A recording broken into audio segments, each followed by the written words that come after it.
హే పూజీ, ఎక్కడికో రెడీ అవుతున్నట్టున్నావుగా? ఎక్కడికైనా వెళ్తున్నావా? జ్యోతి బయటికి వెళ్తున్నాం. మేము చాలా నాళ్ళ నుంచి ప్లాన్ చేస్తున్నాం బట్ అవ్వట్లేదు. సో ఈరోజు కుదిరింది ఇద్దరికి కూడా. సో గోయింగ్ అవుట్ అనమాట. అందుకే రెడీ అవుతున్నా. ఓ అవునా, నాకు కూడా ఒక్కదాన్ని ఉండి బోర్ కొడుతుంది, ఏమనుకోకపోతే జాయిన్ అవ్వచ్చా ఓ అనేసి. మేము వెళ్ళే దారిలోనో అయితే డ్రాప్ చేస్తాము, బట్ ప్లాన్లో ఇంక్లూడ్ చేసుకోమంటే మా ఇద్దరికి టైం స్పెండ్ చేసుకోవడం కుదరట్లేదు. So don't mind. ఎందుకు వచ్చాక ఎలాగో కుక్ చేసుకుంటాం కదా. కాల్లో ఎవరు? ఓకే నీ బాయ్ ఫ్రెండా? తనేనా వచ్చేది ఈరోజు?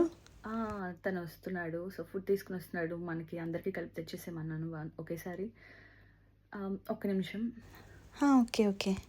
ఆ, ఓకే ఓకే, సరే అయితే మరి బాయ్.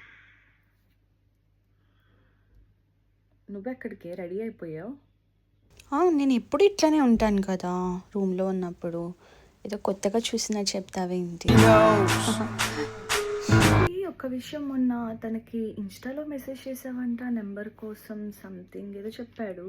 అదే, నాకు కొంచెం ఇన్ఫర్మేషన్ నీడెడ్ ఉండే జాబ్ రిలేటెడ్, సో దాని గురించి అనేసి. అదేదో నాకే చెప్పుంటే నేనే అడిగేదాన్ని ఇన్ కేస్ ఏమైనా ఇన్ఫర్మేషన్ కావాలి అనుకుంటే.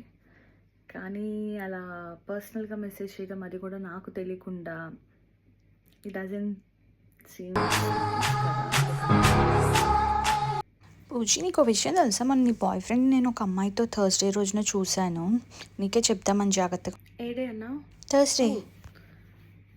అక్కడ ఉంది మేమిద్దరం యాక్చువల్లీ. అండ్ ఆ రోజు నాకు తెలిసి నువ్వు స్టమక్ పెయిన్గా ఉంది, రూమ్లోనే రెస్ట్ తీసుకుంటా అన్నావు.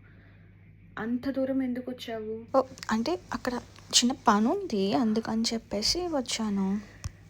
ఏమో ఈ మధ్య నువ్వు చేసేవన్నీ తన్ని ఏంటో ఫాలో అవుతున్నట్టు అలా అనిపిస్తుంది. కొంచెం స్ట్రేంజ్ ఫీలింగ్.